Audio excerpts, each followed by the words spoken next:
নমস্কার বন্ধুরা, welcome to cricket and football hub. তো সবার প্রথমেই যদি গতকালে আই লিগের ম্যাচ নিয়ে আলোচনা করা যায়, তো গতকালই তোমাদের জানিয়েছিলাম গতকাল আই লিগে দুর্দান্ত ম্যাচ হতে চলেছে। যেখানে গতকাল আই লিগে ম্যাচ ছিল ইন্টারকাশি ও চার্চিল ব্রাদার্স দলের, যারা এই মৌসুমে আই লিগ চ্যাম্পিয়নের অন্যতম প্রধান দাবিদার। যেখানে গতকাল ইন্টারকাশি তারা রাজস্থান ইউনাইটেডের বিরুদ্ধে 3-1 গোলে জয়লাভ করে। অপরদিক দিয়ে চার্চিল ব্রাদার্স তারা রিয়েল কাশ্মীরের বিরুদ্ধে 1-1 গোলে ম্যাচটা ড্র করে। এবং আই লিগের বর্তমান পয়েন্টস টেবিল অনুযায়ী চার্চিল ব্রাদার্স তারা টপ পজিশনে ফিনিশ করেছে এবং ইন্টারকাশি তারা দ্বিতীয় পজিশনে রয়েছে।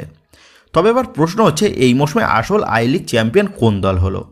কারণ একদিকে চার্চিল ব্রাদার্সের অফিসিয়াল অ্যাকাউন্ট থেকে তারা নিজেদেরকে চ্যাম্পিয়ন ঘোষণা করেছে, অপরদিক দিয়ে আবার ইন্টারকাশির গোলকিপার অরিন্দম ভট্টাচার্য সে তার সোশ্যাল মিডিয়াতে ইন্টারকাশিকে চ্যাম্পিয়ন ঘোষণা করেছে। তো বর্তমানে দাঁড়িয়ে একটা আই লিগ এবং দুটো মালিক, মানে এক ফুল দো মালিক। তো তোমাদের জানিয়ে রাখি, আগামী 28 তারিখে কিন্তু ঘোষণা হবে এই বছরের আই লিগ চ্যাম্পিয়ন হয়ে কোন দল আইএসএলের জন্য প্রমোট হচ্ছে। কারণ গতকাল আই লিগের টুর্নামেন্ট শেষ হয়ে গেলেও এখনও কিন্তু চ্যাম্পিয়ন ঘোষণা হয়নি আই লিগের। কারণ তোমরা জানো ইন্টারকাশি বনাম নামধারী ম্যাচ নিয়ে কেস চলছে। সেক্ষেত্রে ওই কেসে যদি ইন্টারকাশি তারা জয় পেয়ে যায়, তাহলে তারা কিন্তু 22 ম্যাচে 42 পয়েন্ট নিয়ে তারা লিগ চ্যাম্পিয়ন হয়ে পরবর্তী মৌসুমের জন্য আইএসএলে প্রমোট হবে। অপরদিক দিয়ে আবার ইন্টারকাশি কেসে হেরে গেলে চার্চিল ব্রাদার্স তারা চ্যাম্পিয়ন হয়ে আইএসএলের জন্য প্রমোট হবে। সেক্ষেত্রে আই লিগের বল কিন্তু এখন এআইএফএফের কোর্টে রয়েছে এবং 28 তারিখের রায়ের ওপরই কিন্তু এখন নির্ভর করে আছে চার্চিল ব্রাদার্স এবং ইন্টারকাশির ভাগ্য। তো সত্যি এটা কিন্তু ভারতীয় ফুটবলেই সম্ভব, কোনো লিগ শেষ হয়ে গেলেও সেই লিগের চ্যাম্পিয়ন দলকে তার নাম ঘোষণা করতে পারছে না। তো বান্টির স্লো সাবুনের মতন আমাদের ভারতীয় ফুটবলের অবস্থাও কিন্তু এখন বর্তমানে হয়ে দাঁড়িয়েছে। তো যাই হোক, একদিকে গতকালের আই লিগে যেমন হাড্ডাহাড্ডি ম্যাচ ছিল, সেখানে অপরদিকে আইএসএলে ছিল আরেক দুর্দান্ত ম্যাচ, যেখানে FC Goa versus Bengaluru FC গতকালের ম্যাচে মুখোমুখি হয়েছিল এবং প্রথম লেগের ম্যাচে 2-0 গোলে এগিয়ে থেকে গতকাল মাঠে নেমেছিল বেঙ্গালুরু। তো গতকালের ম্যাচের প্রথমার্ধে এফসি গোয়া পুরোই ছন্নছাড়া ফুটবল খেলতে ব্যস্ত ছিল, যেখানে তারা 2-0 গোলে পিছিয়ে ছিল বেঙ্গালুরু এফসির বিরুদ্ধে। কিন্তু আবার দ্বিতীয়ার্ধের শুরুর থেকেই এক অন্যরকম গোয়াকে আমরা মাঠে দেখতে পাই। দ্বিতীয়ার্ধের শুরুর থেকেই নিজেদের ঘরের মাঠে আক্রমণের ঝড় তোলে এফসি গোয়া, যার সুবাদে ম্যাচের 49 মিনিটের মাথায় বোরা হেরেরা সে কিন্তু দুর্দান্ত একটা গোল তুলে আনে এফসি গোয়ার হয়ে। তবে এরপরই আবার ম্যাচের 60 মিনিটের মাথায় এফসি গোয়া দারুণ একটা গোল তুলে আনে, তবে সেই গোলটা অফসাইডের জন্য বাতিল করে ম্যাচ রেফারি। তবে সেটা কিন্তু ক্লিয়ার অনসাইড ছিল। আর গত কয়েক মরশুম থেকেই আমরা আইএসএলে অন্ধ রেফারি দেখে আসছি, আর সেই সমস্ত রেফারিদের অন্ধ ডিসিশনের কারণেই বেশিরভাগ ম্যাচেই কোনো না কোনো দলকে কিন্তু সাফার করতে হচ্ছে। সেক্ষেত্রে আমরা আইএসএলের যতই উন্নতির কথা ভাবি না কেন, যতদিন না পর্যন্ত আইএসএলে ভার সিস্টেমটা চালু হচ্ছে, ততদিন পর্যন্ত কিন্তু আইএসএলের উন্নতি মোটেও সম্ভব নয়। কারণ খেলা ভালো হলেও রেফারিদের ভুল সিদ্ধান্তের জন্য খেলা দেখার মোডটাই কিন্তু নষ্ট হয়ে যায়। তো যাই হোক, এরপর ড্রাজিক সে একটা দুর্দান্ত আক্রমণ গড়ে তোলে এবং বক্সের মধ্যে বেঙ্গালুরু এফসি দলের একটা ডিফেন্ডারকে হ্যান্ডবল করতে বাধ্য করে, আর ওই ঘটনাটাকে পেনাল্টি বলে দাবি করে এফসি গোয়া। তবে সেটাকেও ম্যাচ রেফারি পেনাল্টি দেয়নি এবং ওই ঘটনাটাকে পেনাল্টি দিলেও কিন্তু কিছুই বলার ছিল না। তো যে গতকাল বোরা হেরেরা এবং আরমান্দো সাদিকু দুজনেই কিন্তু দুটো দুর্দান্ত গোল করে এফসি গোয়ার হয়ে, যেখানে ম্যাচের 88 মিনিটের মাথায় সাদিকুর গোলে ম্যাচের ফলাফল এসে দাঁড়ায় 2-2, মানে এগ্রেটের রেজাল্টের ভিত্তিতে, যার ফলে মনে হয়েছিল গতকালের খেলাটা এক্সট্রা টাইমের দিকে এগোতে পারে। তবে ম্যাচের একদম অ্যাডেড টাইমে সুনীল ছেত্রী দুর্দান্ত একটা গোল করে বেঙ্গালুরু এফসিকে 3-2 গোলে এগিয়ে দেয় এবং শেষ পর্যন্ত ওই 3-2 গোলেই গতকাল বেঙ্গালুরু এফসি তারা এফসি গোয়াকে হারিয়ে এই বছরের আইএসএলের ফাইনাল ম্যাচের জন্য কোয়ালিফাই করে।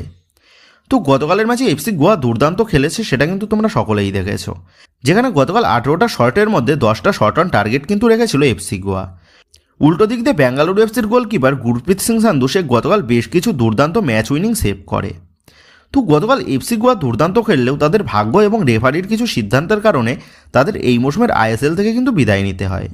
তো বন্ধুরা, তোমাদের কি মনে হয় গতকাল এফসি গোয়ার গোলটা কি অফসাইড ছিল বা দ্বিতীয় ঘটনাটা কি হ্যান্ডবল ছিল? এই বিষয়ে তোমাদের কি মতামত তা কিন্তু অবশ্যই নিচে কমেন্ট করে জানিয়ে দিও।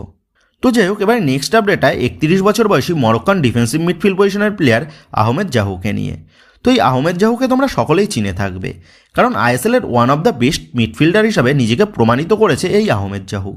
2017-18 মরশুমে মরক্কান ফার্স্ট টায়ার লিগের ক্লাব ফুস রাবাত দল থেকে এফসি গোয়া দলে লোন ডিলে আইএসএলে আগমন ঘটে কোচ সার্জিও লোবেরার হাত ধরে এই আহমেদ জাহুর, এবং 2017-18 মরশুম থেকে এই মরশুম পর্যন্ত আইএসএলে কিন্তু কন্টিনিউ করে এই আহমেদ জাহু। এফসি গোয়া ছেড়ে মুম্বাই এবং ওড়িশা এফসি দলে আহমেদ জাহুকে আমরা খেলতে দেখেছি, most of the time coach Sergio লোবেরার আন্ডারে। এবং এই মরশুমে ওড়িশা এফসি জার্সিতে 16টা ম্যাচ সে খেলে ফেলেছিল, যেখানে একটা গোল এবং 4টে অ্যাসিস্টও কিন্তু ছিল তার নামের পাশে। তবে হঠাৎ করেই আহমেদ জাউ সে কিন্তু এই মরশুম শেষ হওয়ার আগেই অজ্ঞাত কারণে ওড়িশা এফসির দল থেকে সে তার কন্ট্রাক্টটাকে টার্মিনেট করে নেয়। এবং এমনটাও খবর জানা গেছিল সার্জিও লোবেরার সাথে যেহেতু কেরালা ব্লাস্ট এফসি তারা কন্ট্রাক্ট করছে, সেহেতু আসন্ন মরশুমে সার্জিও লোবেরার হাত ধরেই কেরালা ব্লাস্ট এফসি দলে যোগ দেওয়ার জন্য আহমেদ জাহু সে ওড়িশা এফসি দল ছেড়ে দিয়েছে। তবে হঠাৎ করেই আহমেদ জাহু সে কিন্তু একটা বড় সিদ্ধান্ত নিয়ে নিল তার কেরিয়ারকে কেন্দ্র করে।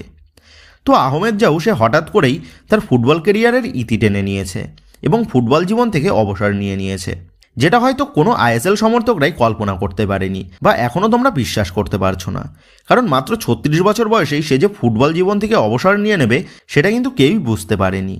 তো যাই হোক, আহমেদ জাহুর পরবর্তী জীবনের জন্য আমাদের সকলের তরফ থেকে অনেক শুভেচ্ছা রইল। তো এবার নেক্সট আপডেটগুলো বেরিয়ে আসছে মোহনবাগানকে নিয়ে। তো তোমরা জানো জামশেদপুর এফসির বিরুদ্ধে প্রথম লেগের ম্যাচে 0-1 গোলে পিছিয়ে থেকে আজ মোহনবাগান দল নিজেদের ঘরের মাঠে সেমিফাইনালের দ্বিতীয় লেগের ম্যাচে খেলতে নামছে এবং আজকের ম্যাচের শেষ বাঁশি বাজার পরই কিন্তু ঠিক হয়ে যাবে এই মৌসুমের ফাইনাল ম্যাচের জন্য বেঙ্গালুরু এফসির প্রতিপক্ষ দল কে হতে চলেছে। সেক্ষেত্রে আজকেও যে আমরা একটা হাড্ডাহাড্ডি ম্যাচে সাক্ষী থাকতে চলেছি সেটা বলাই যায়। তবে আজকের এই গুরুত্বপূর্ণ ম্যাচে মোহনবাগান দলের দুই গুরুত্বপূর্ণ ভারতীয় প্লেয়ার তথা আপুইয়া এবং মানবীর সিং খেলতে পারবে নাকি মোহনবাগান জার্সিতে, সেটা নিয়েই কিন্তু এখনও যথেষ্ট ধোঁয়াশা রয়েছে। কারণ চোট থেকে আপুইয়া সে রিকভারি করে দলের সাথে গত দুদিন ধরে পুরোদমে অনুশীলন সারলেও মানবীর সিং সে কিন্তু নতুন করে চোটগ্রস্ত হয় এবং গতকাল পর্যন্ত সে কিন্তু দলের সাথে পুরোদমে অনুশীলনও করেনি। কিন্তু মানবীর সিং এবং আপুইয়াকে আজকের এই হাই ভোল্টেজ ম্যাচে দেখতে পাওয়া যাবে নাকি, সেই বিষয়ে কিন্তু এবার একটা বড় আপডেট দিয়ে দিল দলের হেড কোচ হোসে মলিনা। তো গতকাল প্রেস কনফারেন্সে কোচ হোসে মলিনা তিনি এই দুজনের বিষয়েই জানান দলের কোচিং স্টাফ এবং মেডিকেল স্টাফরা পুরোদমে চেষ্টা চালাচ্ছে আজকের এই ম্যাচে আপুইয়া এবং মানবীর সিং দুজনকেই অ্যাভেলেবেল করার জন্য, এবং তিনি আশাবাদী আজকের ম্যাচে আপুইয়া এবং মানবীর সিং দুজনকেই কোচ হোসে মলিনা মাঠে নামাতে পারবেন। সেক্ষেত্রে কোচ হোসে মলিনার মন্তব্য অনুযায়ী আজকের ম্যাচে আপুইয়া এবং মানবীর সিংকে দেখতে পাওয়ার কিন্তু সম্ভাবনা রয়েছে।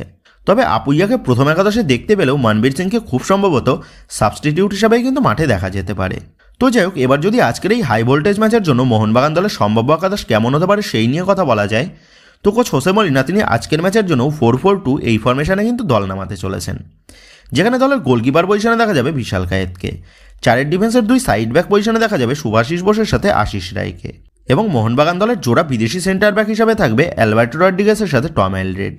মাঝমাঠের দুই মিডফিল্ডার হিসাবে অনুরুদ্ধ থাপার সাথে খুব সম্ভবত আপুইয়া স্টার্ট করতে পারে, তবে আপুইয়াকে দিয়ে স্টার্ট না করালে অনুরুদ্ধ থাপার সাথে দীপক টাংরিকে মাঠে দেখতে পেতে পারি। এবং দুই উইং ব্যাক পজিশনে দেখা যাবে লিস্টন কোলাসের সাথে সাহাল আব্দুল সামাদ অথবা মানবীর সিংকে, এবং আপফ্রন্টের জোড়া বিদেশি হিসাবে দেখা যাবে জেমি ম্যাকলারেনের সাথে গ্রেক স্টুয়ার্ট বা জেসন কামিংসকে। তো এইরকমই প্লেইং 11 নিয়ে আজ নিজেদের ঘরের মাঠে জামশেদপুর এফসি বধ করে ফাইনাল ম্যাচে কোয়ালিফাই করার জন্য মাঠে নামতে চলেছে মোহনবাগান দল। আর আজ জামশেদপুর এফসির ডিফেন্স লাইনে স্টিভেন এজ এবং আশুতোষ মেহতা থাকছে না, এর পাশাপাশি মোবাসির সেও কিন্তু সাসপেন্ড থাকছে। সেহেতু দলগতভাবে জামশেদপুর এফসি তারা যে আজকে মোহনবাগানের থেকে একটু হলেও পিছিয়ে থেকে শুরু করতে চলেছে সেটা বলাই যায়। তো এবার জামশেদপুর এফসির প্লেইং 11 কেমন হতে পারে সেই নিয়ে কথা বললে জামশেদপুর এফসির হেড কোচ খালিদ জামিল তিনি কিন্তু আজকের ম্যাচেও 4-3-1-2 এই ফরমেশনে যেতে পারে, যেখানে দলের গোলকিপার পজিশনে দেখা যাবে অ্যালবিনো গোমসকে, চার ডিফেন্সের দুই সাইড ব্যাক পজিশনে দেখা যাবে ইউভাসের সাথে নিখিলকে অথবা শুভমকে, দুই সেন্টার ব্যাক পজিশনে দেখা যাবে প্রণয়ের সাথে ক্রিকোভিককে, মাঝমাঠে ডিফেন্সিভ মিডে দেখা যাবে সৌভিক দাসকে, আর দুই উইং ব্যাক পজিশনে দেখা যাবে মোহাম্মদ সানানের সাথে ঋত্বিক অথবা নিখিলকে। তো এখানে শুভমকে দিয়ে রাইট ব্যাক পজিশনে শুরু করলে নিখিলকে কিন্তু রাইট উইং পজিশনে দেখা যেতে পারে, আর যদি নিখিলকে দিয়ে রাইট ব্যাক পজিশনে শুরু করায় তাহলে কিন্তু ঋত্বিক দাসকে রাইট উইং পজিশনে দেখা যেতে পারে। আর দলের অ্যাটাকিং মিডফিল্ড পজিশনে খেলবে জাভি হার্নান্ডেজ, আর আপফ্রন্টের জোড়া স্ট্রাইকার হিসাবে থাকবে জর্ডান মারির সাথে সিভেরিও টোরো। তো এইরকমই ফরমেশন নিয়ে আজ কিন্তু মোহনবাগানের ঘরের মাঠে নামতে পারে খালিদ জামিলের দল জামশেদপুর এফসি। তো বন্ধুরা, তোমাদের মতে আজকের এই হাই ভোল্টেজ সেমিফাইনাল ম্যাচের ফলাফল কী হতে পারে বলে তোমার মনে হচ্ছে, এবং মোহনবাগান তারা কি পারবে জামশেদপুর এফসিকে বধ করে এই মরশুমের আইএসএলের ফাইনাল ম্যাচের জন্য কোয়ালিফাই করতে? এই বিষয়ে তোমাদের কি মতামত তা কিন্তু অবশ্যই নিচে কমেন্ট করে জানিয়ে দিও।